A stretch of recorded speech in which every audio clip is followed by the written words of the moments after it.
You're listening to Discography Discussion, episode 219, Linkin Park.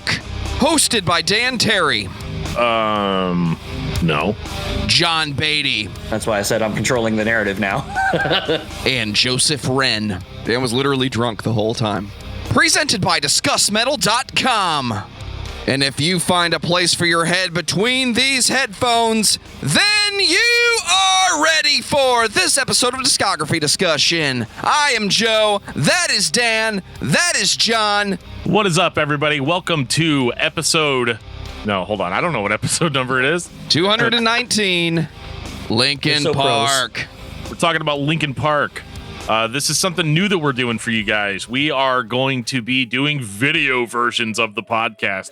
So you're going to be getting this raw, unedited, I mean, a little bit edited. I said something really, really heinous, before we were officially recording. So, we don't want you guys to hear that. So we're going to jump on it and we're going to have a lot of fun with these video podcasts. And I thought that Linkin Park would be a really good one to start with, right? Because, well, Linkin Park is a band that I feel like is almost universally loved, especially nowadays. And so I wanted to put our best foot forward here and get a good discography discussion on Linkin Park. So I hope you guys enjoyed this video version. If not, then you can listen to the audio version. So it's totally up to you. We're all about giving you options. Where can they find that audio version, Dan? Oh, you can find the audio version at discussmetal.com, and you can download the podcast on Spotify, on Apple Podcasts, anywhere really, Podchaser. It basically, if there's an app that allows you to listen to podcasts, we're on it most likely. We're even on Pandora. I think we're out streaming Trapped right now. Gentlemen, New Metal May 2021. It's time, and we're starting off big. Linkin Park. Well, it's interesting about this because we've kind of beat around the bush as to whether we were going to do a Linkin Park episode for quite a while. I mean, I think we were talking in 2018 potentially of doing a Linkin Park discussion, and the reality is that there was just too much associated with it, I think, at that time, and I didn't want to release a super, super positive episode just because of what happened with Chester, I felt like that would be disingenuous, but I also didn't want to release at the same time an ultra negative episode because of what had happened with Chester, right? I'm not a total monster, so I wanted a little bit of time for the dust to settle, for us to be able to talk about this band objectively while still giving respect. I'm not here to talk trash on somebody's legacy. So in that regard, we're just going to give our personal feelings about the records and how they made us feel when they came out. If you're familiar with this show, then you guys kind of already know what to expect from what we do.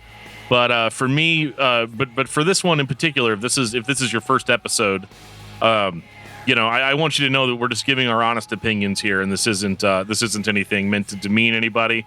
And I don't think it's even going to be a totally negative episode. That's the thing that I love the most about doing these podcasts is realizing that you can't just look at one thing that a band did and decide whether, they're a great band, or on the flip side, hear one thing that you didn't like, and decide that this band's terrible. Almost everybody, with a few exceptions, fall into both categories at some point in their career. I think most people look at one thing this band did and decide that they are the greatest nu metal band of all time. Is Linkin Park actually nu metal? Sometimes. I think that's the case. John and I were actually talking about this earlier, that with nu metal, it's such a hard thing to define. And I do appreciate the folks at Roach Coach doing their very best every single week to try to define it. But I think the thing that I've noticed about nu metal, and we've mentioned this on other episodes, is that it really depends on what you mean by nu metal. What was the first nu metal band that you heard? Is that what you're basing everything else that you hear on? Bands like Static X don't sound like System of a Down. System of a Down doesn't sound like Korn. Limp Bizkit lives in their own kind of sphere of music, and yet they're all kind of put under this category of nu metal. And Linkin Park fits the bill a little bit better in that they have at least at the beginning of their career, aggressive guitar, aggressive vocalist, and but then they also throw in kind of that hip hop influence. And we're going to get into all of that, but I think that I think for the most part, I would feel comfortable saying that this band has more nu metal records than not. Yeah. John sums it up in one word. Well, I mean, Dan kind of already hit on what we had talked about earlier, and that's what I said. Like, when I think I'm kind of maybe the outlier in a lot of this, where it's like, when people say nu metal, like as Dan was saying, we were talking about that. I go, I always love nu metal in theory, like in practice, I should say, because it's like nu metal. When people say it, it's like, oh, Static X is nu metal. Well, Static X is an industrial band. Like Dan said, Limp Bizkit, like these are the bands we were kind of referencing, and I was like, Stained to a degree has been lumped in with nu metal. So it's like, is Stained a nu metal band? Not Dysfunction really. is definitely a nu metal record. Absolutely. So? Okay. Oh yeah. See, to me, like, I'm just like, okay, like I don't see much separation between what they were doing to say, like, Alice in Chains. Fair enough. I mean, that's the complexity of music. Right. And I think that's in a lot of ways kind of one of the dumbest things about genres and defining anyway, because bands change so much. And, Linkin Park being one of the most extreme examples of that, where you can't say it's a nu metal band. I think it's more accurate sometimes to say, oh, this is a nu metal record. Yeah. Or this is a nu metal, or this is a metalcore record, or this is a death metal record, or whatever. But, there aren't a whole lot of bands that I can think of that just play one style from beginning to end, except for like Slayer. 311. I think more people are like Entombed, right? Where they play around with a lot of different sort of styles as they go. So I guess let's get into it, man. Linkin Park is a band that, I mean, obviously I think everybody knows relatively well, being one of the biggest bands kind of ever, right? But I think one of the things about Linkin Park that attracted me to them was mainly my age. Like when Hybrid Theory came out. What's your age again? What's that? What's your age again? Yeah, what's my age again? Exactly. Yeah. It's weird. Nobody liked me when I was 23. Yeah. But I think that what attracted me to Linkin Park was just the angst, really. I mean, I remember I was in my backyard listening to so I had one of these radios, right? I used to like go in my backyard and play as a kid, but I had kind of like a one speaker like radio that I would carry around with me, and it was a solar power radio, and but it still took batteries because the solar power was really more of a gimmick back then. But it was solar powered. You could technically take the batteries out and still run it, and it also had a hand crank, right? So you could crank power. I mean, it was kind of cool. I kind of wish that I still had it, to be honest, but. I remember I was listening to our local alternative rock radio station, and I remember the first time I heard One Step Closer, and the host came on and he's like, I've got a brand new song from a band nobody's ever heard of called Linkin Park, and trust me, you're going to be singing this song for the next 30 years. And he threw on One Step Closer, and I almost died. I was about to ask you, which song was it off of Hybrid Theory? Because most of the songs on there are fucking hits. I got a CD or a tape sampler in high school. Someone came by with a box of demo tapes, basically, that the record label had sent somebody, I guess. So I remember getting it, and it had, I think it was With You and maybe Crawling or A Place for My Head or something like that. It was weird. It wasn't either of the singles that basically came off of this initially, so I was like, it was all right. Wish I still had that. It was probably worth a shitload of money. Crawling is the first song I can consciously remember hearing from Linkin Park, and it was quickly followed by their Reverb segment from HBO back in the day, where they played all the hits from this album. I'm just kidding. The first album, Hybrid Theory, it's all hits, except for the DJ solo. That's just acknowledgement. We'll get into that later. They even played a couple B-sides. And that was weird, because you're going to play a B-side at a live show on HBO when you're being filmed, and I can't buy that on the album. Dan knows exactly how much I hate that shit. Well, I mean, you can buy it on the album now, but whenever we talk about Hybrid Theory, we'll get into that. It's high voltage. You can't shake the shot. All right. Well, before Dan busts out Soul Calibur 3 and forfeits the game, I'm going to take this time to say thank you to everyone for listening to the podcast. Thank you for listening and for subscribing. If you are not a subscriber, then you can find everything Discography discussion at discussmetal.com. We're on Spotify, Apple and Google Podcasts, TuneIn Radio, Stitcher, iHeartRadio. So if you have an Amazon Echo or a Google Home, you have no excuse. Ask it to play the latest episode of the Discography Discussion podcast, and it will. We're also on Facebook and on Twitter at Discuss Metal. Be sure to like, favorite, and subscribe. It really helps us out. It lets us know you're listening, and now Dan is going to tell us all about 5-star reviews. Well, we do enjoy our 5-star reviews here on Discography Discussion. If you want to leave us a review, I think the only place you can leave us a written review right now, well, 2 places, actually. You can leave us a review at Apple Podcasts, which we always appreciate. We always read those on the show. And if you go to our Facebook page, facebook.com/discography discussion, we will actually read that review as well. I think those are the only places where you can give us your thoughts directly. But at the end of the show, I will give you a host of other ways that you can leave your thoughts directly. And speaking of your thoughts directly, we got a couple of comments on some previous episodes that we would love to read for you all right now. I got one here from YouTube. That's right, YouTube. This comes from Hayden Inman. It's going back a little bit to episode 125, Death Angel. He says, one of my favorite episodes. I always thought Death Angel were super underrated, and hearing you guys talk about how you think they probably came to the party late was a really cool insight. Ever since I discovered your podcast, it's been such a joy going back and listening to the episodes. I'd love to hear a Trivium episode too, and I think they have a very cool discography, and I'd love to hear Dan's thoughts on some of their newer stuff. Well, yeah, I mean, I haven't listened to a lot of the new Trivium stuff, but from what I can see, this spoiler. This is a spoiler mini Trivium episode. They started off super, super aggressive. I remember describing them as if Metallica had stayed thrash and modernized. Is kind of what Trivium reminded me of, with a little bit of that metalcore that we all, love so much. I know they kind of softened out over time, but then, similar to All That Remains, they kind of came back very aggressive all of a sudden. And that's the kind of stuff that I like. So yeah, I think we'll get a Trivium episode out at some point for sure. It's definitely on the list. I have a comment from Human Falafel on episode 217 with Cephalic Carnage. Am I saying that correctly? Cephalic Carnage. Cephalic. Yeah, Cephalic. See, that's where the whole East Coast Midwest thing starts coming in. Is where do you start pronunciate, or where you put the pronunciation on your vowels? I thought you were about to say pronunciating. No, pronunciation. That's the act of pronunciating. Anyway, Human Falafel had to say, I once heard you guys about creation is crucifixion. Let me go ahead and fix that for you. I want to hear you guys talk about creation is crucifixion, is what I'm assuming you meant to say, but that's okay. One of the most unique and lesser known technical and extreme metal bands I have ever heard. And see, I fucked it up again. And Woolhaven is a band that I think needs more love too.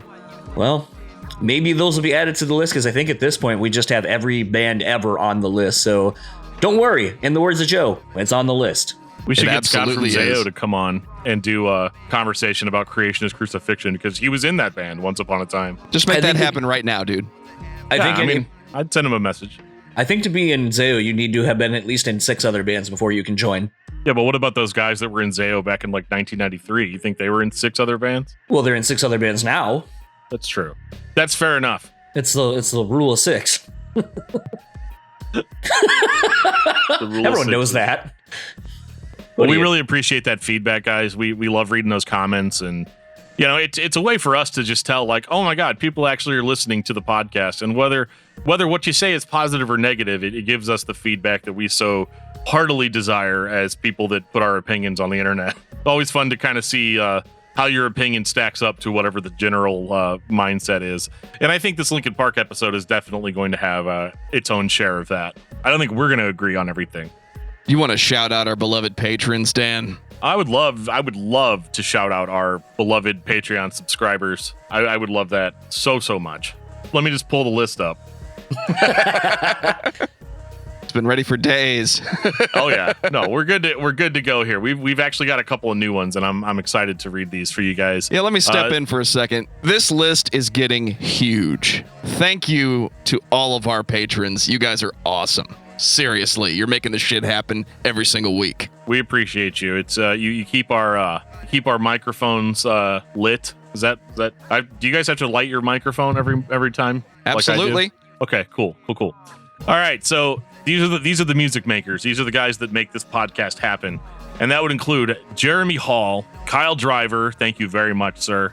I'm going to try to read this name. I'm sorry. Timu Rantio. I'm sorry. I can't pronounce it, but I appreciate you. I do.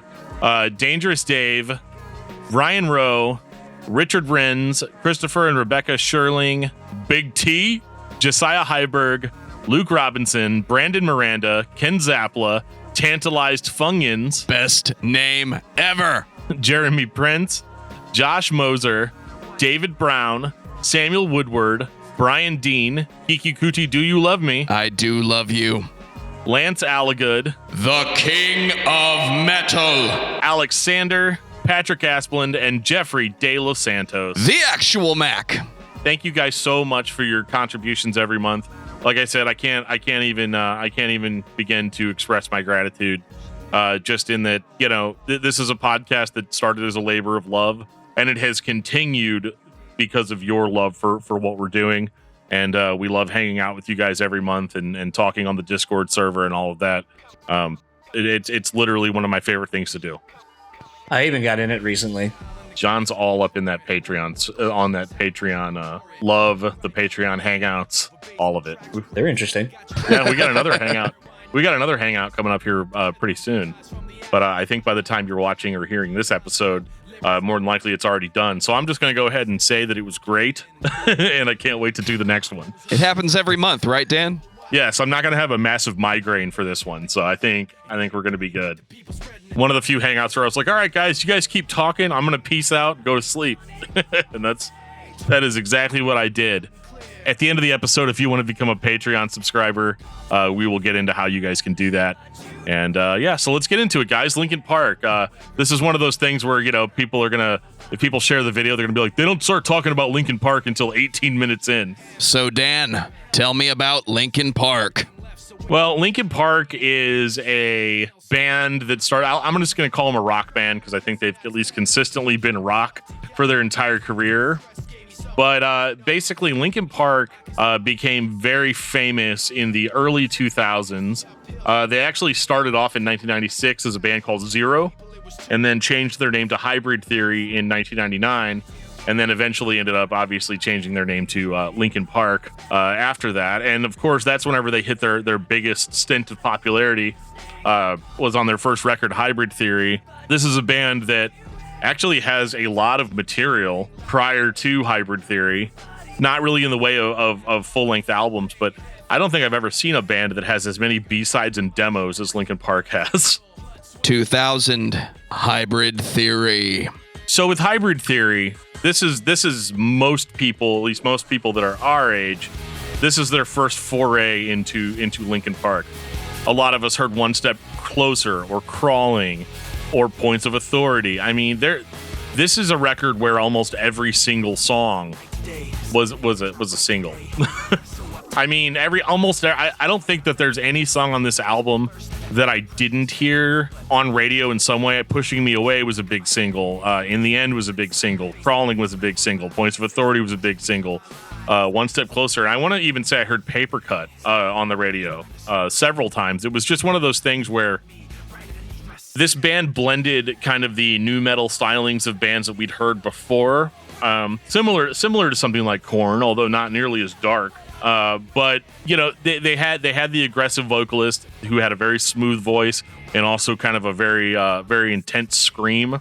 And then at the same time, which was Chester Bennington, obviously, and then we've got Mike Shinoda, who is providing us with our hip hop influence. And they melded this together in such a way that I'm going to personally say that I think Limp Bizkit melded the styles together better, But for a lot of people, they liked that. They liked the separation of there being two different distinct vocalists. And it adds a lot of really good contrast. Although I think it is interesting that they released One Step Closer as the first single, which doesn't feature kind of what I would say to be their signature sound, of Chester singing and then you have Mike come in there rapping. I wonder if that was just like maybe at that time in 2000. I don't really remember what the musical landscape was in 2000. But I'm leaning towards they wanted to throw One Step Closer on there just so that they could maybe get it played on alternative rock radio.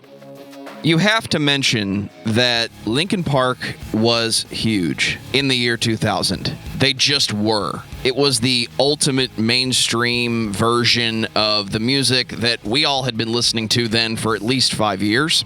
It had the hardcore vocals Chester does. It has the hip hop. It has the rock guitars and the down tuning, the DJs in the back, Mr. Hahn. Everything about this band just worked at the time. And no matter how much we liked it, no matter how much this album was great, 99% awesome with this first album. Even then, we all discussed, why doesn't Chester have his own band where he just does the metal thing all the time? So it makes sense to me that One Step Closer would be the first big single, because I think whether the management would say it or not, they were thinking the same thing. And it wouldn't take very long for us to basically get a whole album of Chester. Yeah, I mean, that's kind of what I'm getting at with this whole, like, why they put One Step Closer out first, is I think that this was kind of a way to endear the band to people that are, you know, they're aiming this at Korn fans. They're aiming this at, I'm trying to remember who was out then. I guess System of a Down, maybe not really System of a Down fans, but just people that listen to this type of music that maybe weren't as into rap. Because I remember, back in the day there being a lot of that, like, oh, rap is crap and I don't want to have anything to do with it and blah, blah, blah, blah, blah. But I also think, like, in 2000, I feel like there were plenty of bands that were playing rock and rap combined. You know, POD was doing it, Limp Bizkit was doing it. Even Korn, would have guest rappers on songs. So I don't think that this was, like, necessarily a decision that they had to make, but they, for some reason, they made the distinction. And yeah, there were a lot of people I knew that really loved Chester and didn't like Mike so much. I liked all of it, though. I remember getting Hybrid Theory. I want to say I bought it at, like, Target or Walmart, one of those, and taking it home. And I remember my sister came home from school and she was like, I heard that you bought that Linkin Park album. Did you buy the edited version of that? I heard they're, like, really, really, really extreme. And I was like, no, there's not a single curse word on this album anywhere. It's 100% clean. And good boy. Yeah, and she was like, okay. She's like, I heard that one song, One Step Closer. And I was like, right, but the worst thing that this dude says on this album is shut up. That's as bad as it gets. And I do wonder, looking at the band's discography as a whole, if this was something that the record label was just like, yeah, don't put any cuss words on the album so that we can sell to the maximum amount of people. Well, I think the thing that was interesting sort of about that comment, with them being more of a, I'll say, cleaner cut, there's, at this point, there's been no, everyone knows that basically the band was signed and kind of were destined to kind of be pushed by the label. I think in my chat that I did with, I can't think of his name. It really sucks that we're recording this, and this is going to go live because I was going to describe him real fast. Right? Yeah, no. He's usually on Toomey. He does, like, Dave Ellison stuff. Can't think of his name. Tom Hazard.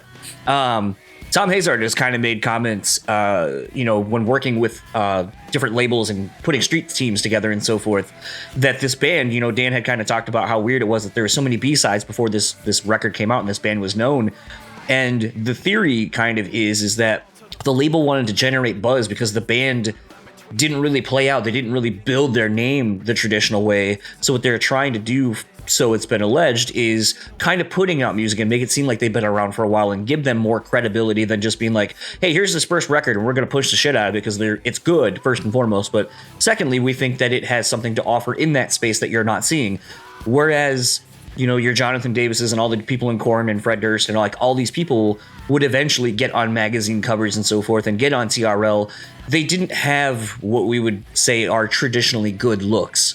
I think we can all agree that Linkin Park, being a younger band by the time, nu metal, quote unquote, is kind of taking over the mainstream, that they didn't have the quote unquote kind of boy band look to it. Orgy was as close as you were kind of getting to a band that had aesthetics. But then they were called Orgy. Right.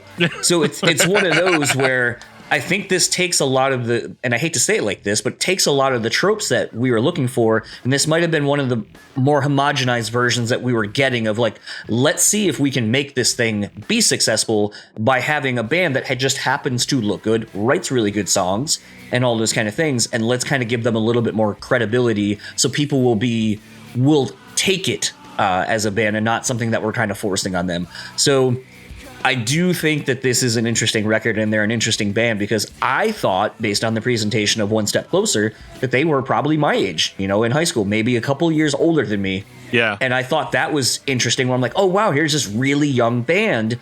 I'm kind of identifying with them a little bit more. And, maybe the lyrics, as if you were to hear Shut Up When I'm Talking to You and thinking that it's coming from a 28-year-old, you're like, well, that seems a little cringy.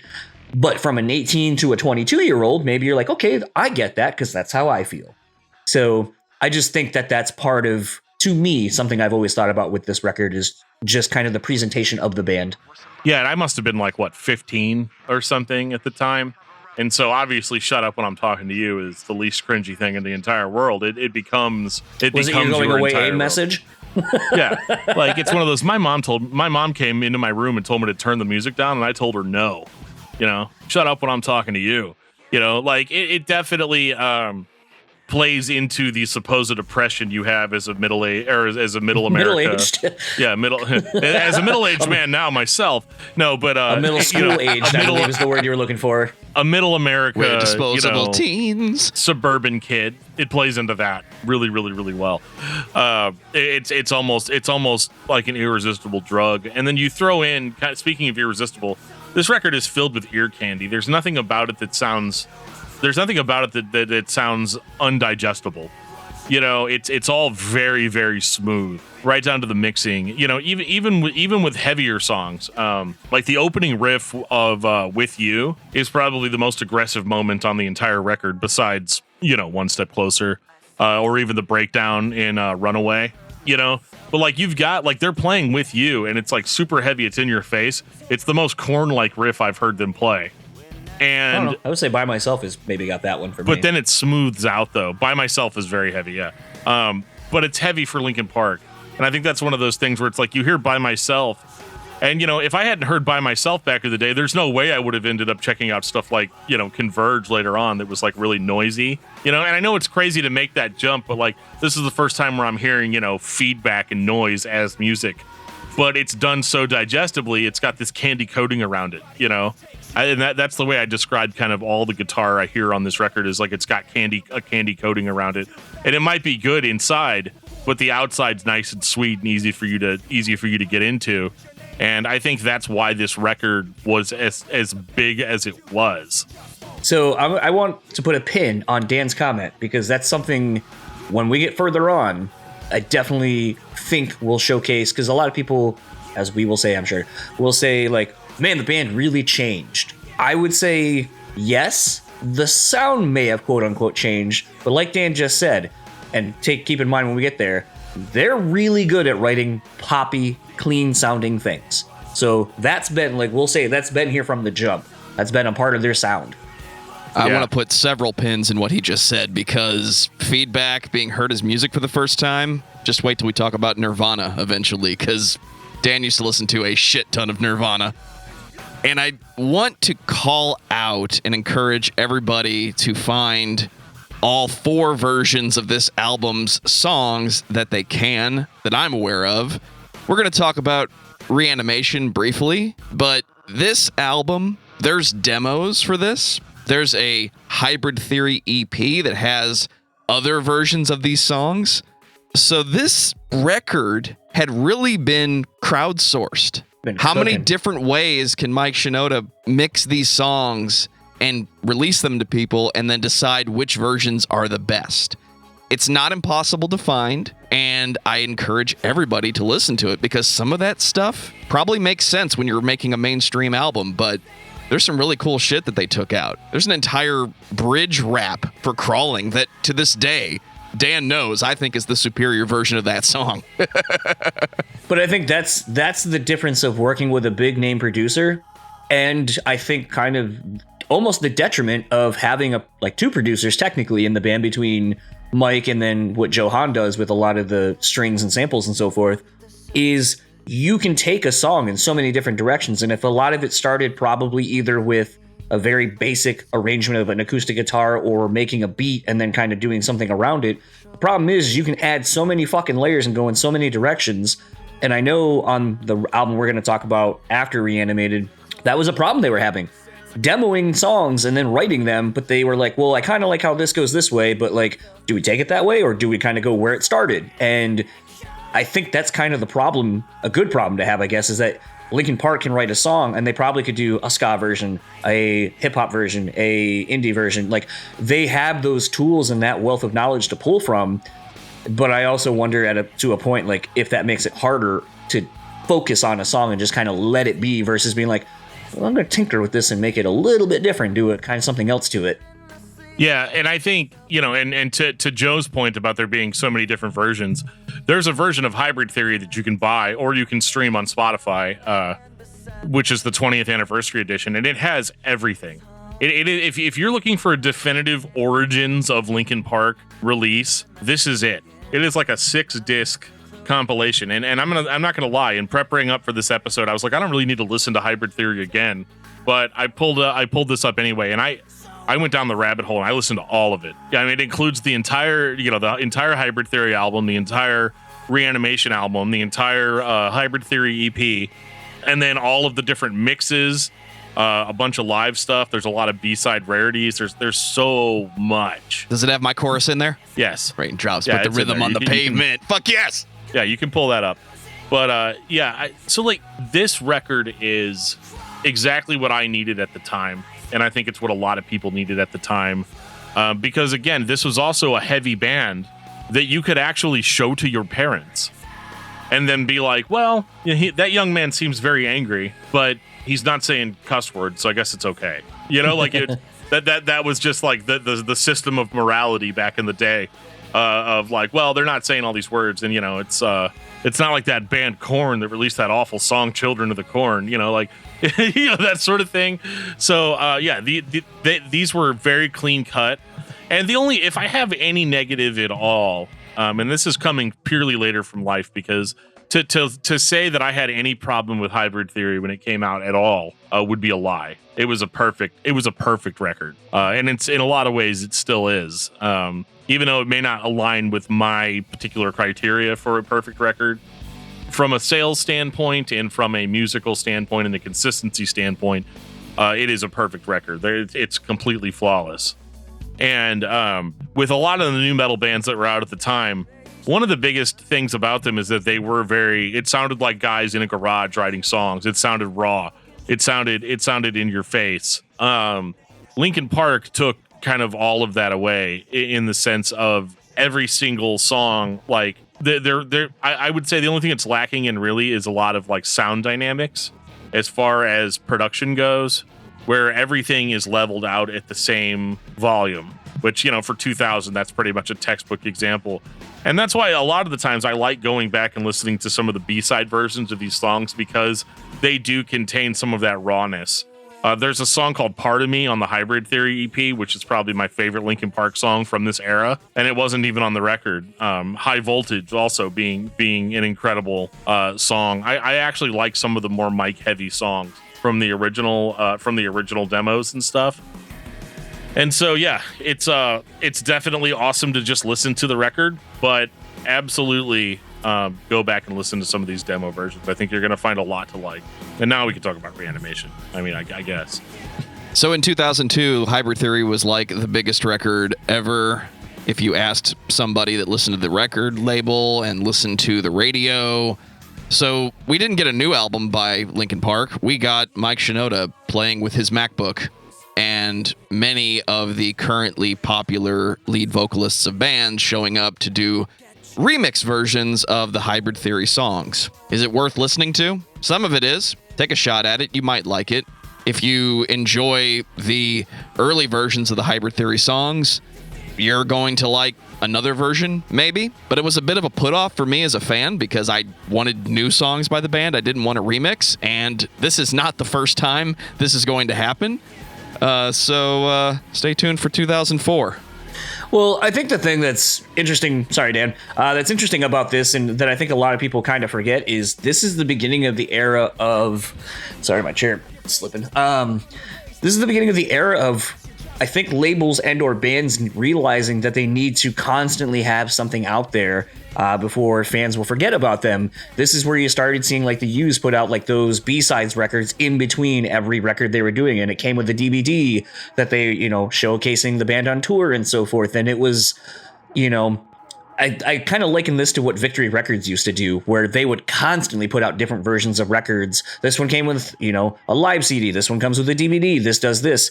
It keeps your sales going. It keeps your band in the mentions and so forth. But for collectors, it's another thing that now you have to get to complete your discographies, because people have CD collections at this point. I know, shocking.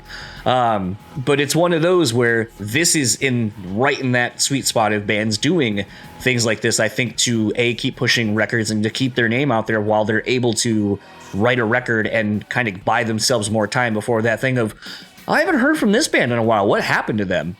And so I think, this band actually can pull off a record like this. I like the fact that because they have, you know, Johan and Mike Shinoda, producer, and basically people who can do whatever with sound, as we'll talk more on the first single for the next record.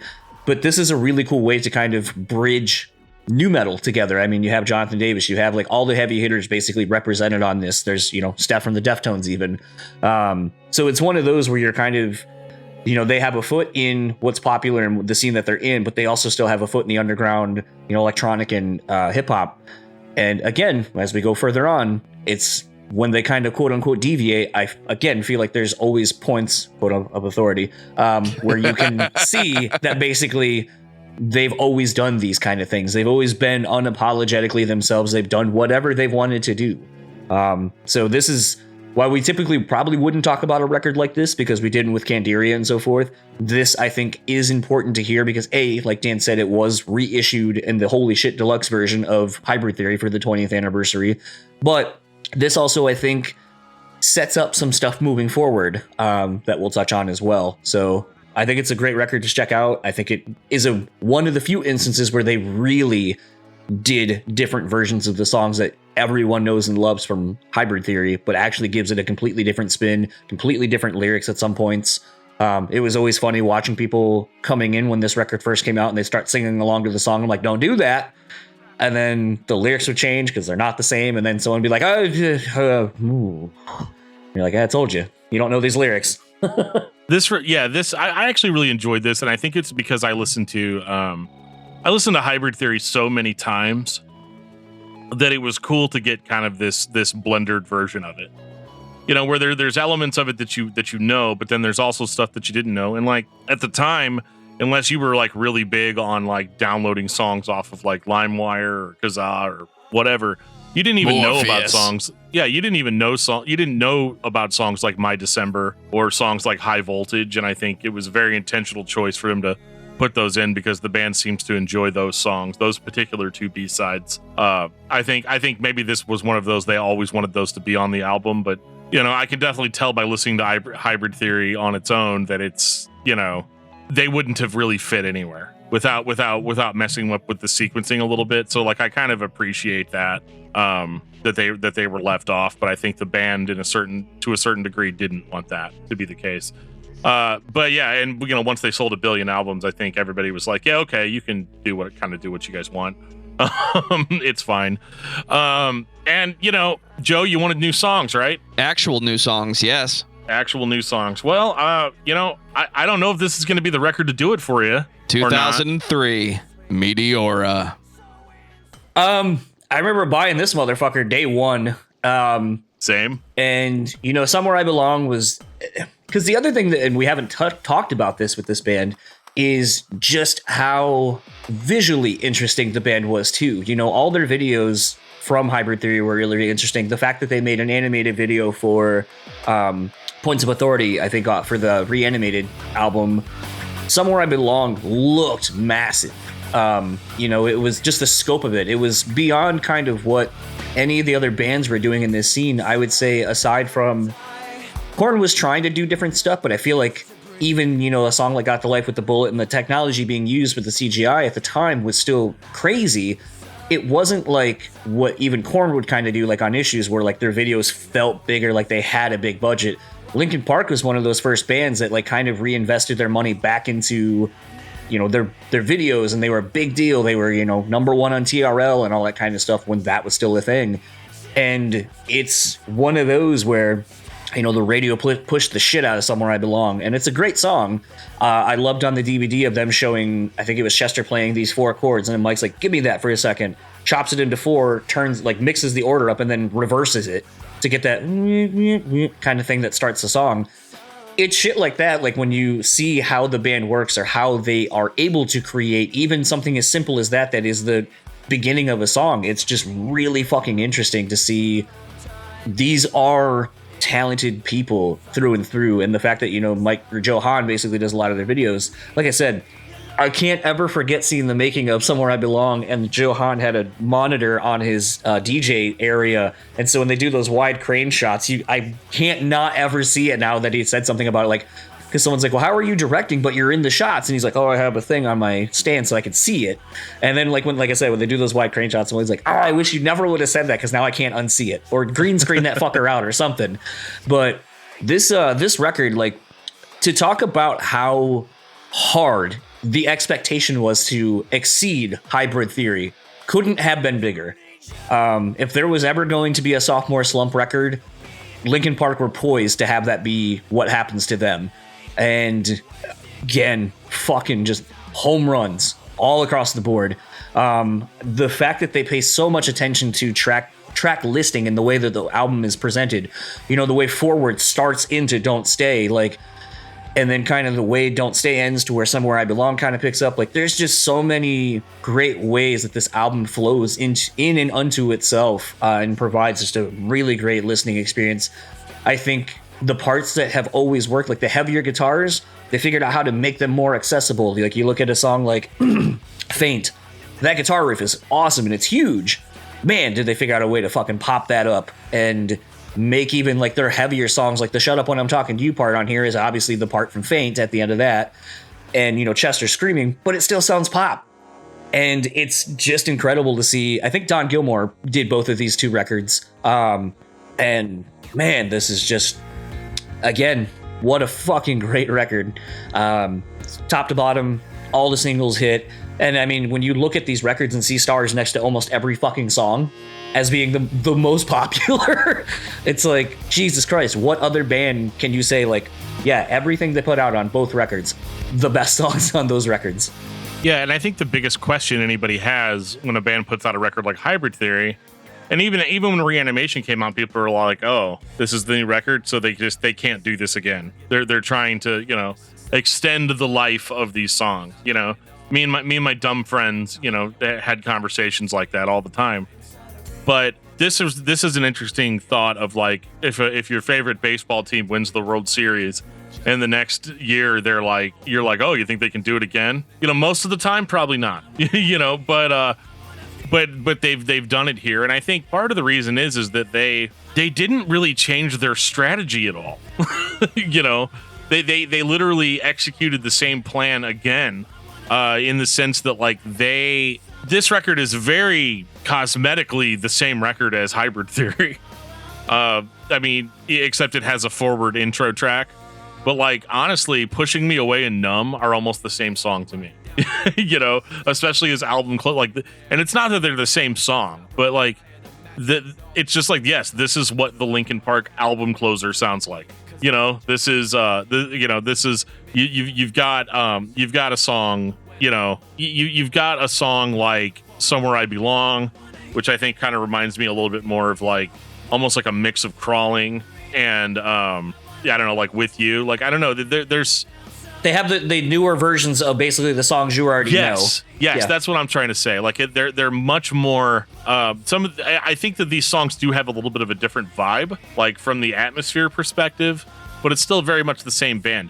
You could trick me. You could burn both of these albums to a CD, which I have, and you have a solid hour of listening, and you might think that, oh man, that was a really great album. You know, it all fits so cohesively together, and it's got a lot of the same sound dynamic problems that I had with Hybrid Theory. That everything is distinctly one volume. It's throughout. The early 2000s. That's what you got. I do feel like Mike Shinoda kind of owns this record more, though. On Hybrid Theory, it was almost a little bit more Chester. This one, you get a little bit more Mike. Well, I feel like sorry, and we haven't really talked about that.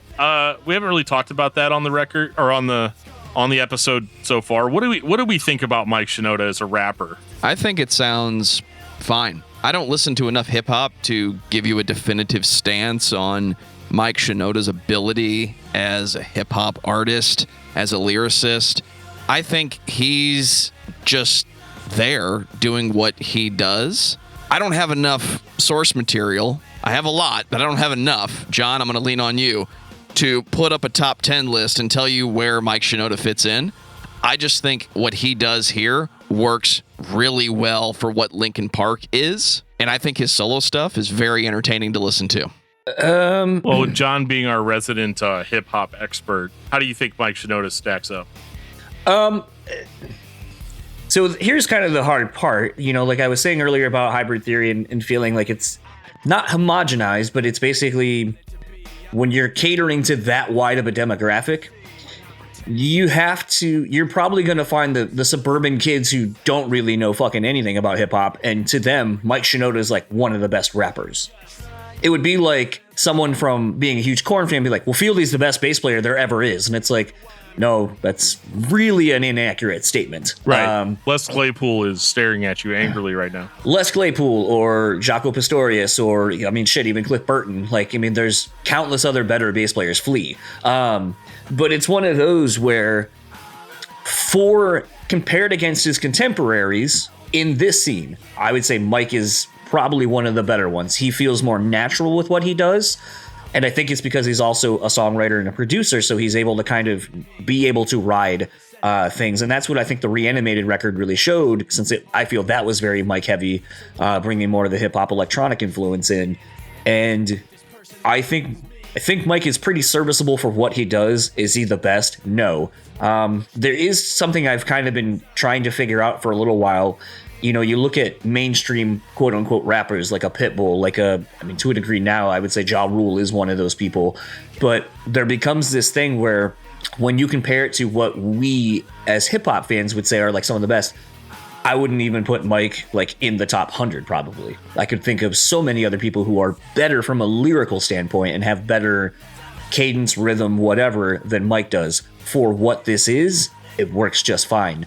And I think if you were to put real rap over these things, I think it would probably lessen its wide casting net, because people would be like, oh, kind of off put by that, because I don't listen to more technical, more, I'm not listening to someone like Nas who's going to tell you some real shit on a fucking record, or DMX, or, any of these people. One of the people they do end up working with, Jay-Z, which is why I was so shocked that worked as well as it did. But that is more of a vehicle for Jay-Z, and we'll talk about that in a couple minutes. Yep, we're about to talk about that. Is it fair to say Mike Shinoda is more of an MC than an actual hip-hop artist? Because he shifts in these early albums from MC to hype man for Chester. And I don't know that I've ever seen that scenario where I'm going to become hype man for lead singer. Did either of you guys see the band at this point, at this point moving forward or anything? Seen them live a few times, seen a lot of performances, but not enough to tell you that I've seen a definitive performance of Linkin Park. Dan? Yeah, I mean, I've seen him on a couple of festivals. Okay. But for the most part, it was mostly in the Hybrid Theory album or tour cycle. So the interesting thing, and the reason I brought that up is, Joe mentioned Reverb, and I missed the fuck out of that show, and I bought a bootleg CD of the Stain set from that show when the internet we'll first talk started. After the show, John. I've got some VHS tapes. I think I still do somewhere. But it's one of those things where around Hybrid Theory, Mike just seemed like the rapper guy. He was like SA from 311. He was just there, and you're kind of like, what do you do other than perform marginally on good songs? Turns out everything.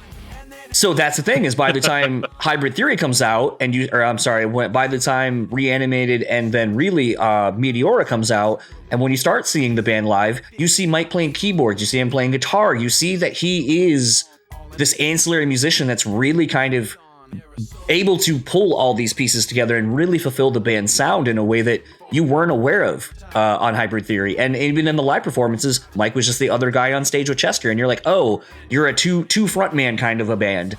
And that couldn't really have been further from the truth. So that's why I think it's so interesting if you caught the band moving forward, because you see Mike basically playing a plethora of instruments throughout the whole thing, and he's not really as much of a background person as you thought he was initially. And to me, that was really interesting to kind of see and see progress over the touring cycle and so forth of the band. Well, before we talk about Collision Course for a second, I want to talk about Chester's presentation at this point. There are songs that heavily feature Chester in the discography up to this point, but I do think that Breaking the Habit is the first time it was consciously made aware that Chester could just do it by himself. And that's a weird song because it's a single for Linkin Park. It's essentially a Mr. Han groove and Chester performing a very, very deep set of lyrics. But then you talked about videos earlier, John. Linkin Park does anime. It's fucking great. I love it. And everybody should go check it out if you haven't seen it. But this was the first conscious confirmation of what me and Dan and everybody else talked about back in the day. Well, wouldn't it be great if Chester just did his own thing with the band? Well, we're not far away from that, and I don't know if that was a conscious decision or if it was truly just two lyricists writing songs, and wherever the vocals fit, that's where they fit. And this is one of those examples where all Chester is not a bad thing. Collision Course. Okay, so did you want a remix album of Linkin Park and Jay-Z mashed up? I mean, it's not what I wanted, but I mean, it was fine. I think this is kind of what I was getting at whenever we were talking about how do we feel about Mike Shinoda as a rapper, and then you put him next to a rapper that is on a much higher echelon. It's up here somewhere. Yeah, dude. like than what you're. It looks like the skybox for me, keeps going. It would be a good stocks day, right? To see that sort of increase in quality. And so I think, in my opinion, it kind of takes away from that a little bit for me, because when you're listening to it, like I've heard these Linkin Park songs, so I'm kind of here more for the Jay-Z stuff, right? That's the pervading feeling I had when I was listening to that album or EP or whatever it was. It was more of a mixture of an EP DVD. But I just kind of felt like it was not as good as Reanimation was as far as the song chopping. I mean, the songs that they did do, but it was less content, I guess. And again, I just kind of didn't really connect with it. I think the way that maybe people that were more into hip hop would have connected with it. In hindsight, it's a really good mashup album. And Dan will be the first person to tell you how big mashups were becoming in 2004. This might be the only mainstream consensual mashup that exists. I can't think of another one. And I hated it in 2004. Not because it's bad, because I didn't want another Linkin Park remix album. And then a few years later, when I actually sat down and listened to it for what it was, I realized how fucking great it was. Because I listened to Jay-Z in the past. I don't consistently listen to him today. So to hear two very distinct sets of songs get thrown together in different ways, I actually would take more of this right now. If Linkin Park and Jay-Z did a mashup every 10 years, I would buy that because it's really fucking good. And the behind-the-scenes documentary is worth a watch to see how they did it. Spoilers, Mike Shinoda did a shit ton on that one. I think the thing for me that kind of showcases a handful of things, really. First of all, you had arguably the biggest person in hip-hop with Jay-Z, and one of the biggest rock bands in Linkin Park. MTV was resurrecting so many different things to create visual content, whether it was bringing back Unplugged at that point. Stained had just kind of dropped the Break the Cycle Dysfunction Unplugged thing that they did. MTV was kind of really trying to merge all the people together in weird, interesting ways. You know, you were seeing a lot of those MTV icons at that time where it was, we're celebrating this artist, and then people from all spectrums of rock, metal, hip hop, whatever, were covering songs by these artists, you know. Man, John, you're so right. 2004 was like oversaturate the movie, right? Like just constantly pile on. That's why it was so fucking annoying. So with this mashup, I feel like it served Jay-Z more than it did Linkin Park, because I feel like they weren't really as showcased. Like almost everything is bending to Jay-Z having, you know, his lyrics on something versus let's take a Jay-Z song. I think they kind of did it with 99 Problems, if I'm not mistaken, but like where they kind of flipped that on its head. But I feel like I would have liked to have seen more Jay-Z stuff done with Linkin Park stuff. And it felt like they didn't either have the time to fully do that as much, where it was like, hey, it's a little bit easier for us to find a song, maybe manipulate the BPM so you can do your song over ours, versus us reconstructing your shit and trying to put our things on it. It felt very homogenized and suburban when I saw it. Like I remember a lot of white people being there. I mean, I'm white, so I mean, I know that's a weird statement to make, but I just remember being like, and I was one of them. Yeah, but it's like not only am I a client, but I'm the president. But it was one of those things to me where it didn't feel like it did much to help Jay-Z. I mean, I don't know that many people saw that and then go, oh man, that dude's really cool. I'm going to go buy, you know, Hard Knock Life. I'm going to go buy Volume 1. I'm going to go buy Reasonable Doubt. I'm going to go check out that MTV Unplugged of his when it comes out here pretty soon. I didn't feel like that did anything for either of them, really. It just was a weird thing that exists.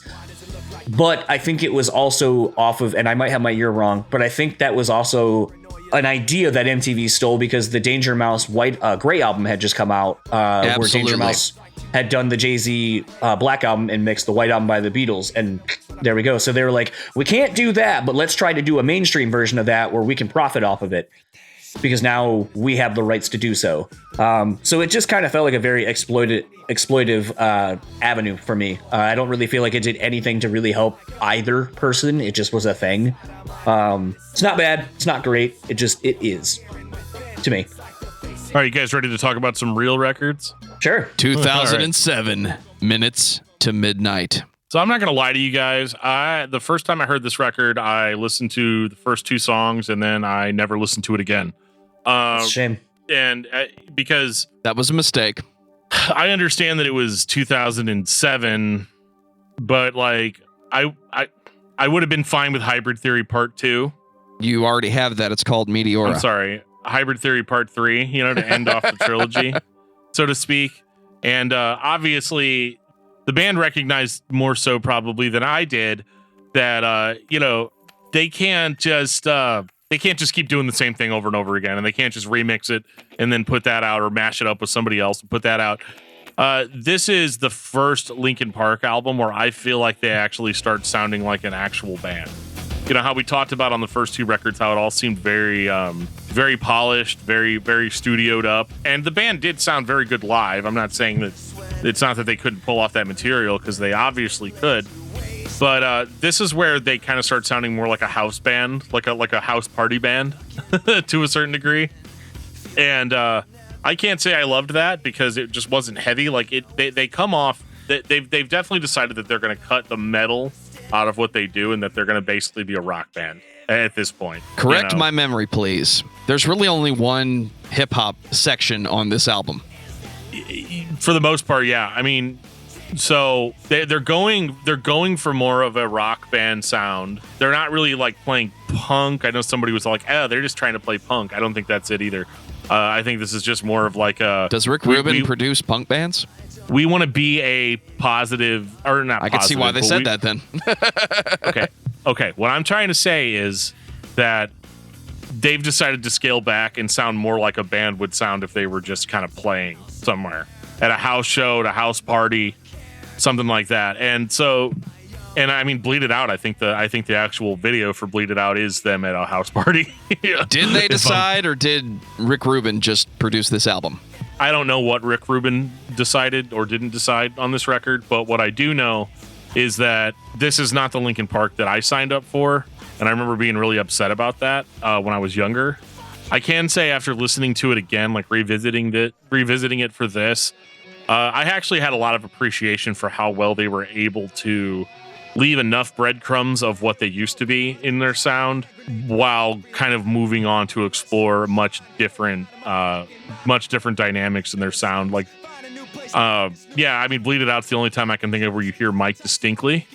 He does as a melodic vocalist. vocals on a couple songs, but this is the only hip hop.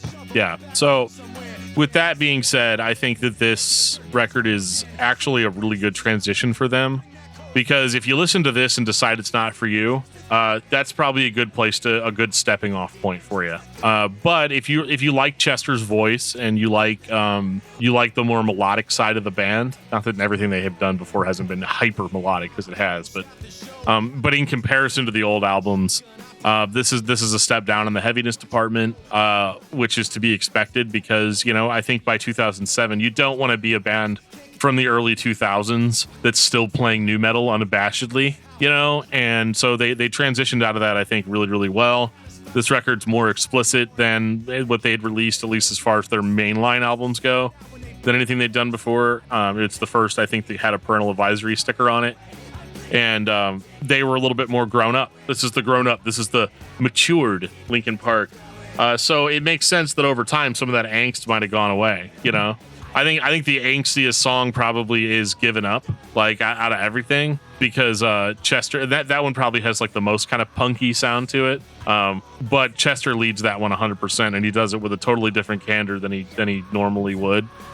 So again, if you're just here for Chester's voice, you're gonna love this record. But it wasn't enough for me. But I have to say, like, if I had to pick between this record and the next one, I probably would pick this one every time.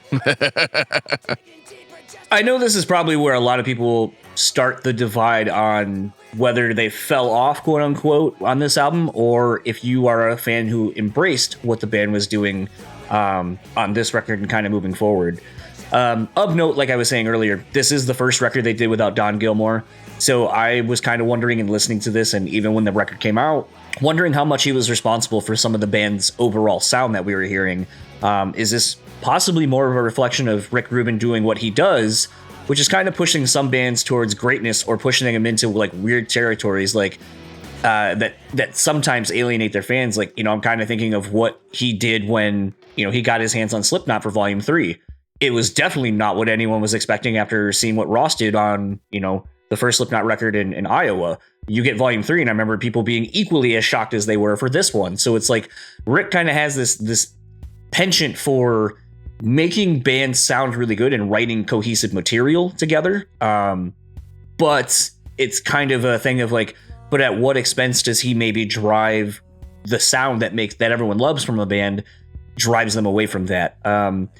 I don't hate this record. I think this is still the band that you love from the first two records, but it's a bit more refined. I think songs like Given Up, Bleed It Out, No More Sorrow, they bring more of that straightforward aggression that we've seen on the other albums, but I'm more into how they expanded their softer side. Leave Out All the Rest always gets repeated listens for me when I listen to this record. Shadow of the Day, Valentine's Day really showcase how well the band can write more stripped down material that really showcases Chester's like melodic side that we hadn't really seen as much. This really feels like, this really makes me wonder, with Rick Rubin being one of those guys who sits down with the band and really kind of goes like, okay, what are you trying to do? What do you do? Like these kind of things from just watching him on all these documentaries, coincidentally, even the one that with Jay-Z for his last record.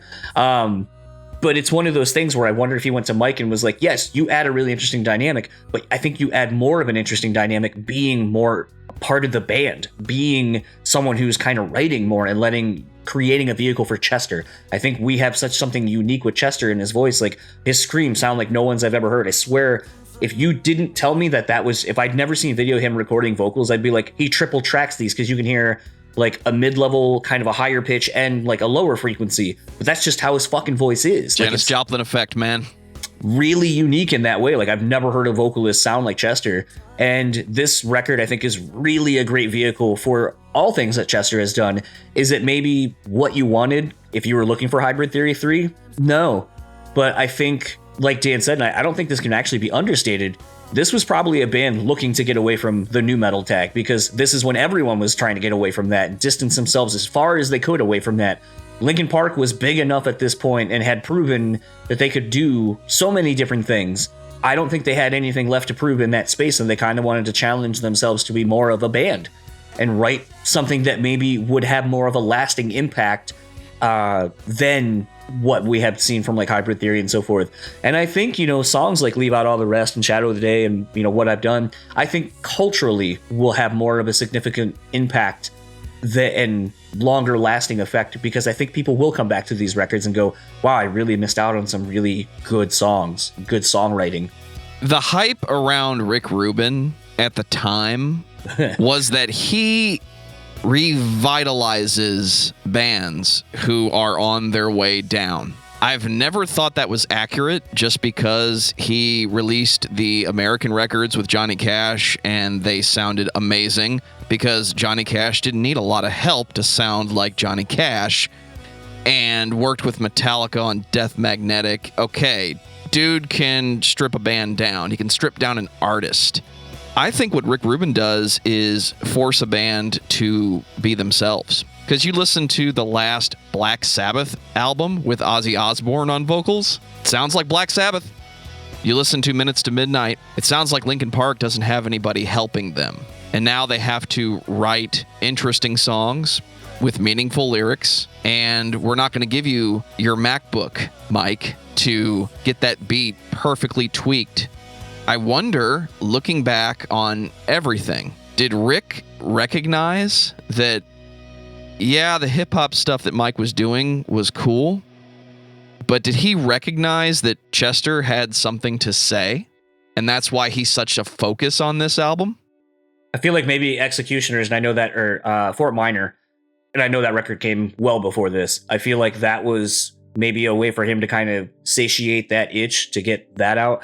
I don't know. I mean, I think the thing it's a good album, by the way, especially at this point, I saw the band on this album cycle because they did Project Revolution shortly thereafter, which was an amazing festival, and I wish they would have continued with it because it really showcased so many. Like, I mean, seeing Seosin, seeing him, fucking Placebo, like, Julian K, and like seeing so many different kinds of bands and My Chemical Romance getting to do Black Parade. Like, I don't think I've never had seen them, and I probably never will ever again. But to see them do a full Black Parade set, and then Linkin Park comes out, and you're like, well, I don't know how you're topping that.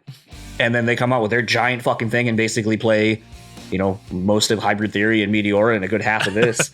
And you're like, oh, that's how you're going to do this. It's going to be great. And like, sometimes like with these records that people don't like on the record, when you see them in conjunction in a set list against the stuff you do like, you're like, oh, all right, I do kind of like that song a little bit more now that I heard it against something else. And even when seeing these songs live, like, they did differing versions of them. And even that kind of is still going back to Dan's like, I've never seen a band with so many B-sides. I've never seen a band that plays shit differently live where you're like, all right, man, like, what fucking version of this song is this? Am I getting like a stripped down version? Am I getting a full band version? Am I getting an acapella version? Am I getting a remix version? Like, I have no fucking idea. And I feel like that's the fun of Linkin Park too, is that they are able to transition into whatever they want to be. This is them growing up and trying to be more of a serious adult band that sings about real shit. And I'm kind of here for it, and I hope it gets better. But yeah. So let's just rip the scab off. Minutes to Midnight was fine. I mean, it was what the band needed to do. All that stuff. It's more mature. I'm here for it lyrically. I'm not here for it musically. Really, it's fine. Also, Transformers. Lots of Transformers. They were the Transformers in-house band at the time, so. You get What I've Done at the end of the Transformers movie, and you're like, okay, wow, all right, cool. Back when that was still a thing. Yeah, absolutely. So then they just take it into really, really, really weird territory. 2010, 1,000 Suns. Okay, so I'm going to do my best here. Okay. All right, that was a great opinion. Thank you. Great song by Madonna, by the way. Okay, this record is... Look, it's just not very good. Okay, I think that one of the biggest things is that I say that because I want it to be good, because I like kind of the idea. I'm kind of a sucker for concept records, and I'm kind of here for a narrative, you know, and all of that. I think it's weird that I think the theme is weird. I think it's weird to put a record out about nuclear destruction in 2010. Just and not because like maybe they didn't care about it. It's just that they've never talked about being afraid of nuclear destruction on any of their other material. And the last record was so mature lyrically, you know. So to have this kind of over bloated concept record thrown in here, it seems a little bit on the nose for me. And I think it's even further an expression of them being like, look at how artsy and creative we actually are. Right, because we're gonna do the Linkin Park concept record, but we're more the band that put out Minutes to Midnight than we are the band that put out Meteora, right? So they do a lot of very interesting stuff on this record, and I like some of it. I like hearing Mike do like, you know, some rapping over some like weird tribal drums and like that sort of stuff. I think is cool. But I think as a whole, you know, they're throwing sound samples in to give you a certain vibe for, you know, nuclear destruction. But then I don't think that the songs all met. Like, it's obvious that the songs, like the batch of songs that they wrote for this, were not necessarily tied to the concept. So it loses its impact for me, because like you'll have a super pretty song that's supposed to be about like, you know, the sins of our fathers and, you know, like all of this stuff, and it's like super heavy-handed material over music that sounds like they're like, okay, we just need some music for this part, and it just doesn't really seem put together well for me. I've listened to a lot of concept records, and there's not enough tying into what the point is. And I also wonder if a band like Linkin Park really needs a concept record. Like, I feel like they could have wrote a song about, or 2 or 3 songs about nuclear destruction, and then been like, yeah, here we go. This is what we think about nuclear destruction. It's just weird to me. It's an oddity. It almost doesn't even sound like a Linkin Park album. I mean, yeah, you can pick out Chester and Mike, but the band's musical identity really isn't here.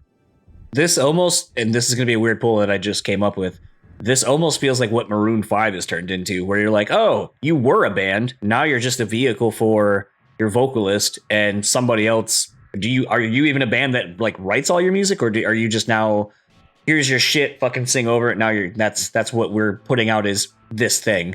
I know that's a very weird pull, but like if you ever remember how Maroon 5 started, they were a full band. Now I think it's just Adam Levine and producers. Well, how many bands can you name, John, that get really big, that become soundscapes with vocalists and not bands playing songs? Well, I think so. I mean, I know we've talked about this on different discographies, and you guys have as well. I think the thing that like is always interesting is learning when you start learning about your favorite bands and how their inner workings work. You know, I think I've made the comment several times that Seven Dust is a weird anomaly. Like, they have so many great parts, and you would think Lejean is an amazing lyricist, and then you find out like dude's written like one song, that it's Clint, it's Morgan, it's John, it's like pretty much everybody else writing the music and the lyrics for Lejean, and it sounds good. But that's almost a thing where it's like, that's the working relationship with that band, and if that's what works, that's what works. And I think the thing that's really unique about this band is you have Chester, and I know obviously at this point, you know, he went and did stuff, I think by this point had done the Stone Temple Pilots thing. He had started up Dead by Sunrise with the Orgy dudes, and you know, like there's offshoot bands now for everybody basically. But I start to wonder, when you have someone as prolific as Mike Shinoda is, does it sort of become a thing of like, I'm trying to show what I can do in my main thing so I can start getting business in other avenues and other lanes? And I'm definitely going to touch on that last record. But I would say for me, this is just a weird fucking record. I mean, the intros or whatever the fuck those are that start the record between the Requiem and the Radiance, which is not sadly the It Dies Today version, almost give me a bit of like Bring Me the Horizon vibes from what they did on what they would go to do on Sempiternal. But it's like, this is where that sound starts, and it's rough around the edges, and Bring Me basically perfected the concept on Sempiternal and the sound. overall, this is just a hard record to get going for me. Like, you're 5 songs in and you really only have 2 real songs, and those 2 songs don't really seem to be cohesive. Where we have praised this band 3, 4, even with the, remix records, of really having a fine-tuned sound and curating a vibe, and just everything seems like it's perfectly placed, no fat basically on the bone. And this feels like certain people in the band worked on songs and then other people worked on other ones, and then they're like, hey, I don't know. I mean, look at a song like the industrial kind of sounding Blackout song, like, which feels like Chester was kind of doing that, and he brought like this song, and then it was like, oh, okay. And then we get kind of what feels like at times to me are Fort Minor leftovers at times, where it's like, wasn't good enough for that. I don't know what this record is. Maybe it fits this weird, like, not toxic holocaust, nuclear holocaust kind of vibe or whatever. There's glimpses of stuff that I think could be cool. Dan mentioned the song Wretches and Kings, and like that could have been really fucking cool. Unfortunately, it didn't have the huge guitars, I feel like, that would have really made it stand out against that Reggaeton vibe that they were using.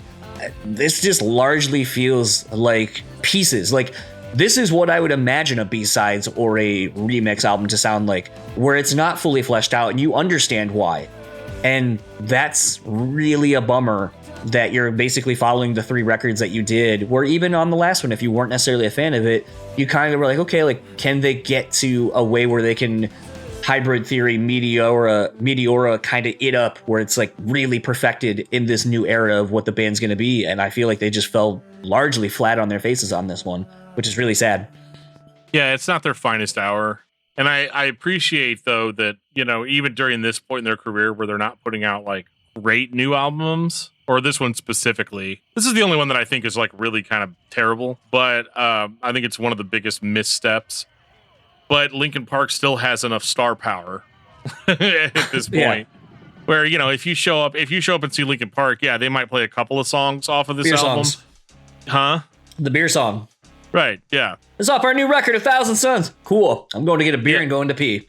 Right, absolutely. But then, you're still going to get back there with your beer to hear him play One Step Closer and hear him play Bleed It Out and hear him play all these songs that you're there to hear them play. Can we just listen to Real Big Fish instead? No. It doesn't make any sense. Anyway. It does. Beer song. All right. So I think we've all... Joe, did you speak on this one at all? I don't have anything to say about this one. This sounds like we had a bunch of shit left over from Fort Minor, and we were trying to come up with something big, but it just doesn't work. I don't know what motivation led Linkin Park to put out a concept album of remixes in 2010. But we mentioned it earlier that remixes are kind of their thing, and Reanimation is not going to be the last time they put out a remix album, but it is going to be the last time we talk about it. This just does not hit the way that Linkin Park should hit for me. But I want to think that the band was on board with this idea, and it wasn't just a Mike Shinoda project that featured Chester Bennington. I mean, fair enough. Yeah. Are we ready to move on? I don't have anything else to say let's move on. Not just wallowing. 2012, Living Things. This is really interesting to me, because even though I think this, again, is still more the Minutes to Midnight band, this isn't necessarily the 1,000 Suns band. This is where the electronic elements start creeping their way back in more prominently. The hip-hop influence starts creeping its way back in. This is a very interesting transitional record where they're starting to rediscover themselves. And this is where they start the transition into becoming Linkin Park again, as they would be more traditionally known. And it's 2012, so we have to go full party rock. Well, it's still not like, it's not Meteora. It's not Hybrid Theory, and I know we're such meatheads sometimes where it's like, yeah, go back to the heaviest material and compare everything to that. I know that's kind of a trope of mine at this point, but I really do sincerely appreciate there being much more musical variety and cohesion to the actual song.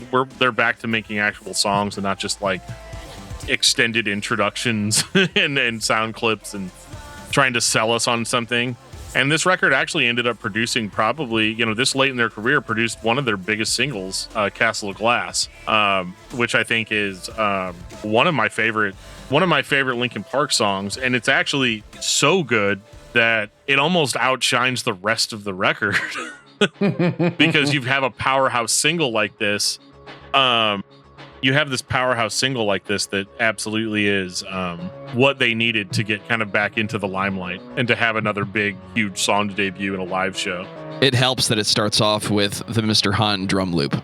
You know that sound when Mr. Hahn shows up at the start of the song, and it's going to get big and the band is going to drop into a huge riff. Well, they don't do that this time, but it gets you hyped the same way.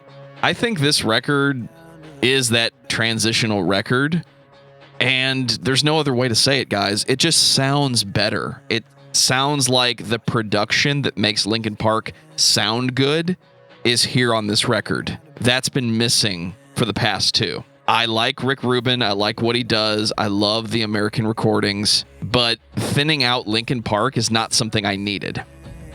You can strip Linkin Park down all you want, but I didn't need them to sound like a basic punk band.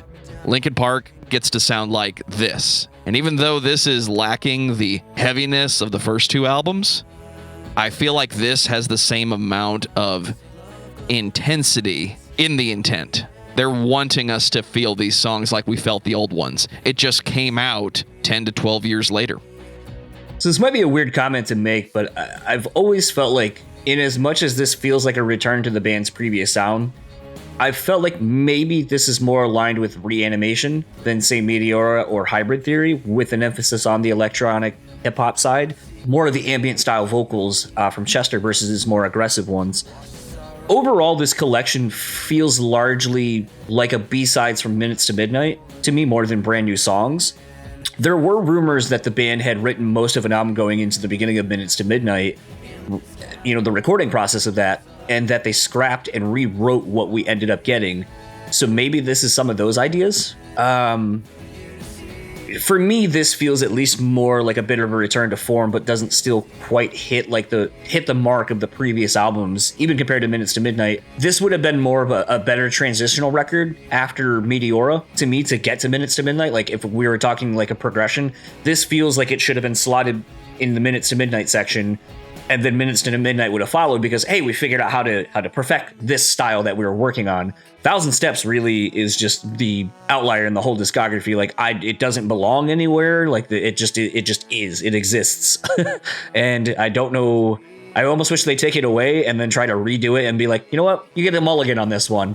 Take it out of your discography, rework those songs, make them better, and then re-put it out down the road. And we'll enjoy it then. Or they fought for that. You know, they're a band that regularly seems to fight for their B-sides. Yeah. You know? I guess. So. No, I thought this was fine. Yeah. I guess moving on. 2014, The Hunting Party. Oh man, The Hunting Party. So this is probably the record, and I know I've heard a lot of longtime fans, you know, have told me over the years, it's like, yeah, just ignore some of the other records, but definitely listen to Hunting Party because this is Linkin Park back in their truest form.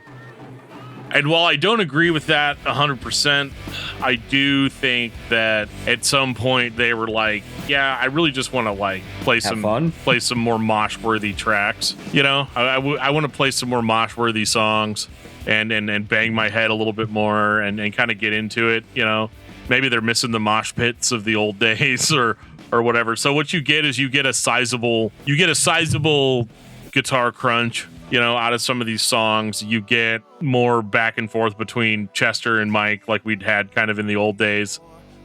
But for the most part, it's not the facsimile that I think it's advertised to be.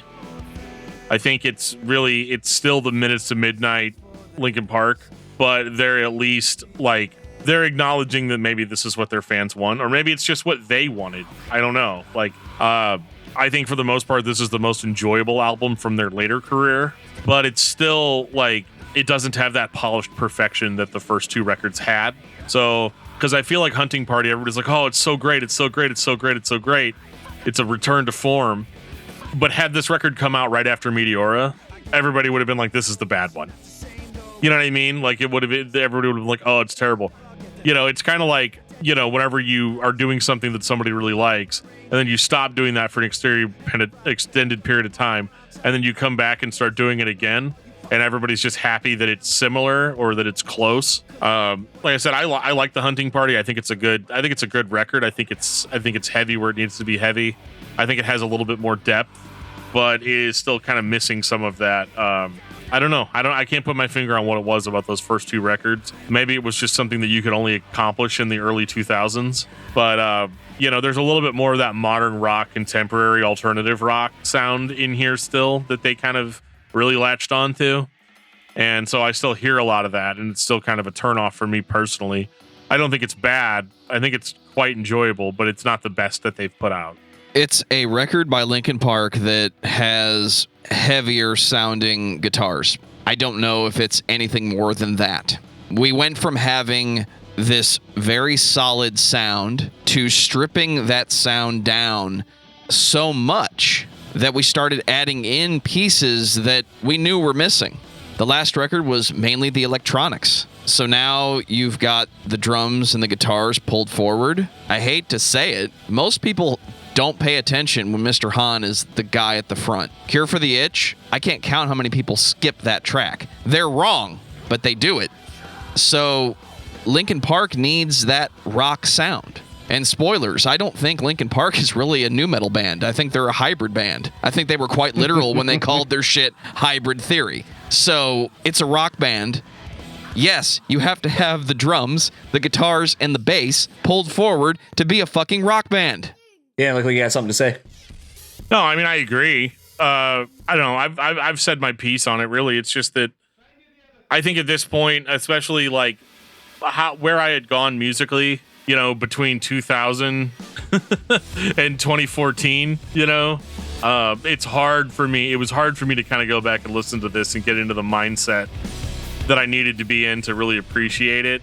But when it's just a different version, like an alternate version of the band that I got into, it's hard for me to really grasp onto it, even though I do think that from a music critic perspective, sure, there's more maturity in the songwriting. There's definitely more maturity in the lyrics. I think that's something that we kind of haven't gone into too deeply, but like these songs are still full of pain and anger and stuff, but they're presented in kind of this candy wrapper. And I think in that sense, it is similar to what they were doing on Hybrid Theory, where they took all the heavy stuff, but they put a candy coating around it. Whereas this record, and especially when we get to the next one, everything's wrapped in this shiny candy wrapper that's really digestible. But whenever you crack it open, you're like, oh man, there's some really bitter stuff in here. So for me, this album starts like it's going to beat you over the head with Keys to the Kingdom, almost like Joe was saying, bringing in another Mr. Hahn classic way of, a Linkin Park record starting. And then it just kind of falls flat for me. Since Minutes to Midnights, I feel like the band's guitars sound have just gotten really thin and just lost its balls to me. I will say when you see it live, some of it's back. But I just found all the guests on this record for me to be interesting. I mean, they've always collaborated with a lot of artists over the years, but most of these felt like them bending to the guest style. Like Rebellion, I just really having that System of a Down sound vibe to me. Outside of the Tom Morello appearance on Drawbar, I mean, honestly, I'm not entirely sure what he even did on that song, if I'm being completely honest. He was Tom Morello, John. He did what Tom Morello does. Yeah? What did he do on that song? Can you point it out to me? Exactly. Because, I don't hear any, other than being like, hey, would you like a Stone sounding song? I can kind of maybe write a song like that for you guys.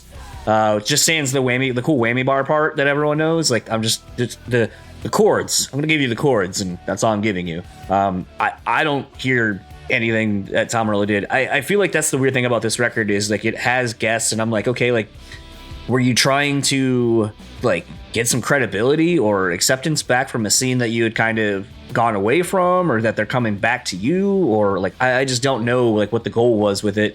And to hear them bend their sound to be like, oh, we have Darren on from System. Here's our System of a Down sounding song. It's why I don't like Mine or Main off of the self-titled Deftones record, because it just sounds like they were like, let's write a song that sounds like Surge would be on it, instead of they did with Passenger or whatever, where they wrote a song and it just happened to have Maynard on it and it sounded really good. Again, this is not really anything that's grabbing me personally. And it's just there's no song. I mean, other than the one Dan said, but like, it doesn't feel like it belongs on this song and overshadows everything else. And more importantly to me, Bring Me is basically, they have Sempiternal out and they have That's the Spirit. And for me, that's really scratching my old school Linkin Park sound itch at this point. So like, I'll go to Linkin Park to hear the old stuff, but if I want what Linkin Park I feel like should be sounding like now, if I wanted Meteora and Hybrid Theory in, what was this album, 14 you said, Joe? That's right. Yeah, at that point I'm going to Bring Me, and they're going to provide the Linkin Park sound I have been looking for the last couple of records. 2017. One More Light. Hold on, Dan had a comment, I think, about the last thing to button that up real quick. No, I didn't. Oh, okay. This is the part of the conversation I really didn't want to have, because intention. Can I go first? Because I don't want people to like hear what you're gonna say and then just like shut the whole episode off. Well, it's fine. It's at the end. I mean, we got them for an hour and 45 minutes or so.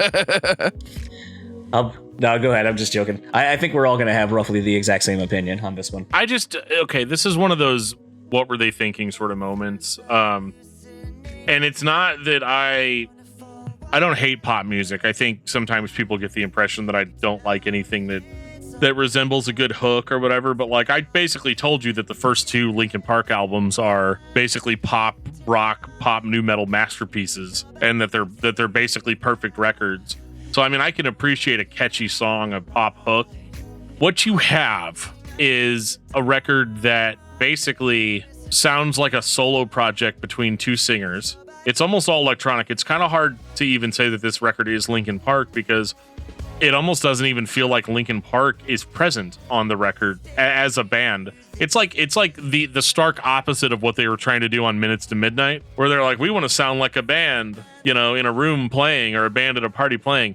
These are just slow, boring pop songs musically, with Chester singing on it, sometimes with Mike singing on it. But I mean, is there even any guitar on this record? It's very sparse. It's not even really a rock record. It's a pure pop record. And I think what's hard about that is that, like, why did you call it Linkin Park? You guys have been known to do side projects, maybe it's just the star power of Linkin Park. And I could see an old school Linkin Park fan from the Meteora or Hybrid Theory days going back and like listening to this and being like, what is this? Why would you do that? But then on the flip side, there could be people that were huge fans of the Hunting Party that would listen to this and be like, what is this? Why would you do this? And I think one of the hardest parts about all of this is obviously how it ends, and that with this being the last Linkin Park album, as far as I know, how this falls into the rest of their discography, and it doesn't. This isn't one of those situations where there's like a breadcrumb trail throughout their career that led us to this point. This is just very like, I don't know what else. I don't know. I don't really know how else to describe it. It's just not even the same band. It doesn't put forward the same vibe. The only thing that is even remotely recognizable are Chester and Mike, and really more so Chester than Mike, because Mike's not doing his normal thing here that much. And I think Chester sounds amazing as a vocalist. I mean, I think his range is incredible, and I think his singing is incredible. His lyrics are also very, very dark for a record that sounds so happy. It's one of those things, and I'm not going to make a whole bunch of grand statements like, oh, we should have seen the writing on the wall, and we should have known, what was going to happen, and da-da-da-da-da. Nobody could have predicted that, and I don't think that the people that criticized this record were wrong. I don't think that Chester Bennington's issue had anything to do with whether this record was well received or not. But I think but for some reason people attribute it to that. I don't think that's what it is. I think this is just that Linkin Park's never been okay with just being the same band from record to record. They did that once. Evidently, they didn't want to do that again, and so they're constantly trying to redefine themselves and find what the next step is for them. But I do think that this was kind of a misstep, because there's a difference between innovating your sound or trying to redefine yourself and completely alienating your fan base, which is what I think that they really did here. And is this a decent collection of pop songs? Sure, it's fine. If you're into that, it's okay. But compared to like actual pop artists, it's not gonna do the job. It's not compelling enough on its own to generate the type of success that it probably had, just because it had the name Linkin Park on it. Are there guitars on this album? Yes. Do they sound like pop music guitars from 2010? Yes. I've heard this record in 2017, but I heard it 7 years prior. So now we're going to do the pop music with hip hop and auto-tune clean vocals. I'm going to talk about Chester for a second. Dude was a fucking powerhouse. I have heard him do everything from straight metal to Linkin Park to dark layered shit with John Davis on the Queen of the Damned soundtrack to the prettiest songs you've ever heard anyone sing ever. Dude did not need auto-tune. And I'm going to pick on this album and say, is it good? No. Do you know why? Because Chester Bennington doesn't fucking need auto-tune to tear your fucking heart apart. And when you put that on him, you just lost me. So explain to me who that's for. I know there's an audience for that because there are thousands of albums that just try to be T-Pain. I get it. Dude didn't invent it, but dude made his name with it. Chester didn't need that, guys. It's a terrible one. As soon as you take that awesome voice and say, well, we're going to fuck with it just because we can. No, I'm not going to let you get away with that one. Well, I mean, more than likely, he probably was totally fine with it if it wasn't his idea. I mean, you're making it sound like somebody like at knife point was like, all right, we're going to hit the auto-tune button, and he's like tied up, and he's like, no, don't do it. I've heard worse like, from record labels. I'm not sure that's how record labels work. Maybe. I don't know. I thought this was going to be a controversial opinion, but I guess not. I've always thought lyrically this was some of the darkest of the band's career. But I thought they got overlooked because of the pop structures they're placed against. But I mean, Dan's kind of pointed it out. So maybe it's not as a foreign opinion as I thought it was initially going into this discussion. That said, the band that is largely responsible for perfecting what we would kind of be known to be nu metal, even though they really only did it on the first two albums, and from there would kind of straddle the line between, electronic and hip hop leanings, or even kind of more like, and I'm only saying this more because of the tone of the guitars, but kind of like ambient indie rock of sorts. I feel like at this point, maybe the band was just kind of like, or I should say Mike and Chester might have been like, fuck it, let's go full pop. We haven't done that. Let's see what happens. Sadly, this doesn't really succeed in that realm either. Like, it's not bad, but like, you can tell that Mike isn't he doesn't write or produce really quote unquote pop songs. I think he happens to just know how to make songs catchy and hooky for what he does. And I don't know, this just largely to me felt like a vehicle to showcase Mike's producing work and maybe get Chester into another lane so he could do like a big solo record that didn't sound like a Linkin Park. It kind of was more of a mainstream kind of record. As a whole, this just kind of felt very self-indulgent for two completely different reasons to progress someone else, two other people's careers, but it never felt like a Linkin Park record to me, which is really sad that basically this is the last record we will get under the Linkin Park moniker until basically the vaults get opened and whatever else we get from there will come out. But this was really just kind of a bummer way to end the discography, personally. I'd be surprised if there's a lot of stuff in the vault. For as many remix albums as we got, I just don't think there's that much. Maybe there is. Maybe they just truly embraced this is the record, so we got to do as much with this as we can. Right. But I don't think we're going to have a Prince situation where Linkin Park has been secretly writing Meteora Part 2, 3, and 4 and just never let anybody hear it. I mean, you never know. I mean, who knows? Maybe that's in the amazing special edition of Meteora that'll come out. I don't know, but I mean, like, I think the thing, when you hear bands and they go like, oh, we went into the record with 120 songs. I would believe that Linkin Park probably had 120 songs, probably a rough verse, at least most everything fleshed out, and then probably chopped everything up and took the best of everything to make, some of their material. But I wouldn't be surprised if there was actually a lot of ways that they could either manipulate different lyrics that never were used, like almost like the bridge section, Joe, you were talking about on Hybrid Theory EP. Oh, I'm playing it right now. I'm tired of that fucking record. I'm listening to my damn song. I was gonna say, but it's one of those where I could totally see it being a thing where, that's how Tupac was able to put out so many records after he died. Like he would have so many different takes of things, and it's like as long as you can match a BPM to the cadence of whatever you're doing, you can structure a whole nother song around it. And I think Linkin Park has shown with guests and remixes and stuff like that, if there's a whole shitload of material of Chester outtakes, I'm sure they of all people could manipulate those things to recreate new songs with Chester and fulfill the ideas that never were finished. Final thoughts on Linkin Park. Dan. I think Linkin Park is one of the most important rock bands in recent history. They've done all the things. I mean, they've checked all the boxes for things that bands do. Start off with a bang, change it up a little bit, somehow end up gaining more fans from changing it up a bit, go in a couple of really weird directions, but for the most part, solid. I mean, out of their career, I can only think of 2 records that I'm kind of like not stoked on, but I think the most part, with as much experimentation and changes as they made throughout the years, they were able to keep it really, really consistent for the most part. Not in sound, but at least in level of success. And some people might say, well, they're just riding off the coattails of the initial success. But I don't know. We'll see, right? I can't imagine there being anything coming out after Chester Bennington's passing.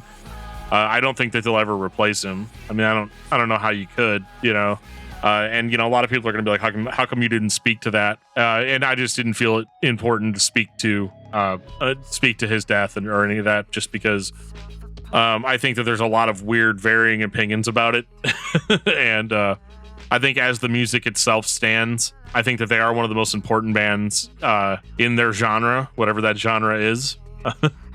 And, if you haven't checked out any of the stuff after Meteora, I would say definitely give it a listen. You might find something you really like in there.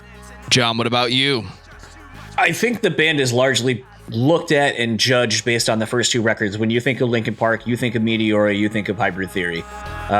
I think that's kind of discrediting the band and what they have gone on to do. I think Dan's opinion of basically Minutes to Midnight, how he reacted to, like, when it came out, I didn't like it. Going back, you're able to appreciate it more for what it is. I think that's kind of an interesting take, and I think a lot of people, maybe when listening to this, might go do the same, where they got off on Minutes to Midnight. It was not the record they thought it was going to be. It wasn't the Linkin Park they knew. And to me, I think you're discrediting the band and their output, because I think there's some really great stuff. I mean, even on the last record, even in their missteps, I think it's interesting because they were a band that always tried to push who and what they were. It's not always great. There's possible reasons why. We talked about them, but I think they're largely bigger and more than what you think they are. And I think that's why they are considered to be one of the bigger and better bands of this era. I think Linkin Park is one of the most important rock bands ever. They are one of the bands that took a hold of the mainstream and held on to it. And no matter how much I think they misstepped along the way, they still held on to it. If Linkin Park showed up, everybody paid attention. They did more things right in the early days, and they tried some shit. And even though some of the stuff they did was not for me, I never gave up on the band. I wanted them to not give us another Meteora, but just continue being that band that truly releases hybrid music. The Hunting Party was close. In 2014, it was fine. So I think the overall journey of Linkin Park is worth the listen. I just don't know how I feel about One More Light being a straight pop record with Chester being auto-tuned, and that's where I'm going to leave that opinion. Go back and listen to what I said. Linkin Park is awesome, and I want everybody to listen to that band. Are they nu metal? I don't think so. But when people talk about nu metal bands, Linkin Park is one of the first bands they say. So there's a reason why we're starting this Nu Metal May with that band. Dan, what's your album of the week? I'd be remiss if I didn't say that it was Enjoy Incubus by Incubus. That's not an album, sir. It's fine. John, what about you? My album of the week is It Dies Today, the Forever Scorned EP. For me, it's Anesthetic by Mark Morton. Dude's an independent, heavy fucking dude who plays some heavy fucking guitars with some heavy fucking songs. And that particular album, Chester leads it off as the guest vocalist. So if you ever wanted to hear what Chester sounds like without auto-tune and a metal band behind him, that's a good place to start. Take us out, DFT. if you guys have ever been listening to or watching this podcast and thought to yourself, man, I'd like to suggest a band for these guys to talk about, or I want to tell them that they suck, or I want to tell them that they're awesome, or specifically I want to tell them that they're wrong. There's a lot of different avenues that you can drive down to get to that point. And I would recommend the following. You can follow us on Facebook at facebook.com/discography discussion. You can send us a message there or comment on our page, or you can join the Discography Discussion official Facebook group that's there. You can also join us on our Discord server. There'll be a link in this video and in the show notes for the audio podcast that'll take you to our Discord server, where fans of the show and ourselves personally are there chatting with you guys all the time. If you want to get some sweet Discography Discussion merch, you can go to our Teespring store. There'll be a link in the show notes that'll take you right to our Teespring store, where we have all kinds of cool stuff with our logo on it that you can purchase and wear on your body, which I think is, the ultimate form of support. And you can always send us an email, old school, at danandjoeshow@gmail.com. So, we've got some really cool episodes lined up for you guys in May. And if you're a Patreon subscriber, if you go to patreon.com and search for Discuss Metal, you can get access to these episodes earlier than everybody else. And on that note, this has been episode 219 of Discography Discussion. Thank you for listening. You can like us on Facebook and follow us on Twitter at Discuss Metal. Subscribe to our podcast everywhere you listen to podcasts, including Google Play, Apple Podcasts, and Stitcher. Visit discussmetal.com for all things discography discussion. And please send questions and comments to danandjoeshow@gmail.com. If you are not a patron, you can become one at patreon.com/discussmetal. We have some sweet perks. Give me that money.